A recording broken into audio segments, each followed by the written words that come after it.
The day dragged through the same ordinary rhythm, each machine beat and conveyor clatter pressing against my thoughts. Where did Miller vanish during the hours? No one seemed to notice. What paths did he tread beneath the corporation's geometry? By the time my shift ended, I had made up my mind. I would follow him. I waited at the main gates, eyes scanning every departing figure. When Miller finally emerged, I trailed him cautiously, staying in the shadows. He moved toward the tunnel entrance without hesitation. Cold concrete, harsh overhead lights, and then the labyrinth below. Inside, the world fractured. People vanished down side corridors, slipping into an underground network I had known was this large. I lost sight of Miller almost immediately. Around me, workers negotiated in low voices, exchanging goods I couldn't identify, moving with an intent and rhythm I couldn't yet read. Then sirens cut through it all. Panic erupted. Guards struck without warning, beating some and dragging others into the walls. I ran with the crowd, hard hammering, until a narrow passage opened ahead and neon lights spilled in. The Shadow District.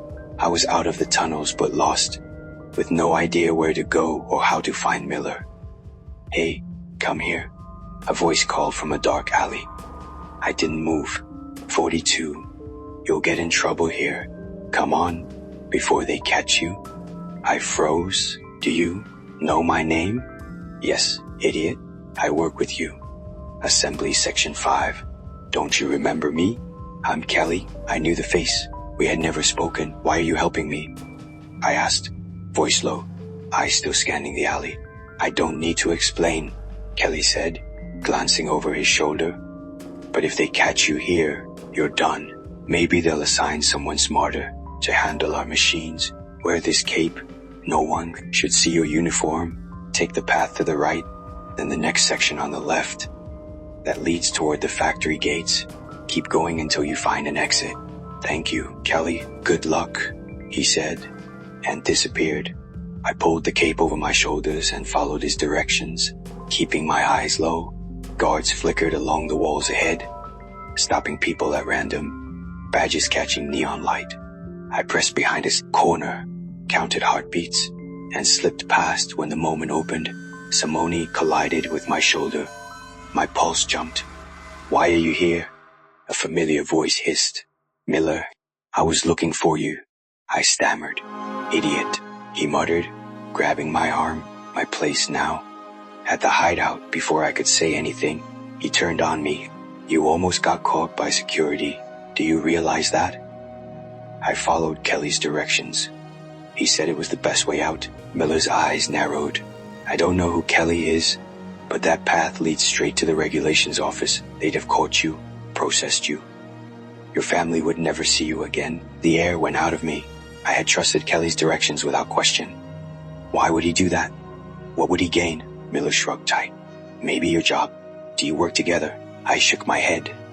The room felt smaller than before, cluttered not just with machines but with things I couldn't yet account for.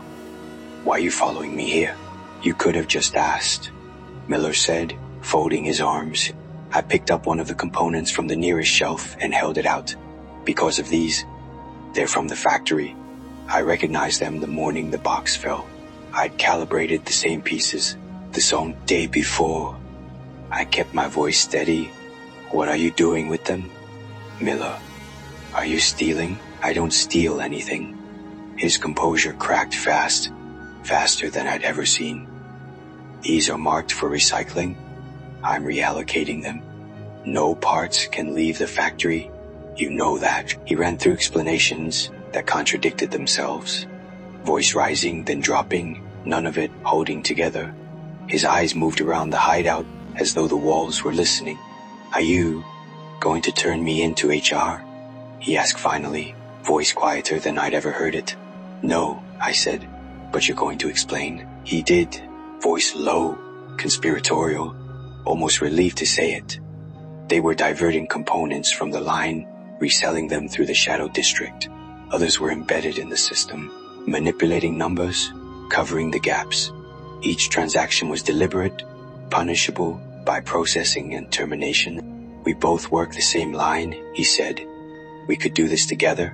Nobody would ever know. I don't want to hear any more, I said. I'm leaving. He warned me about the streets, urged me to stay the night, said it was too dangerous. I pushed past him anyway, back through the hideout and into the tunnels, moving toward the factory entrance. And those, whatever the night outside would bring, I thought about Kelly's directions leading me toward a regulations office. I thought about Miller's face when he asked if I would report him. I didn't know yet which of them frightened me more.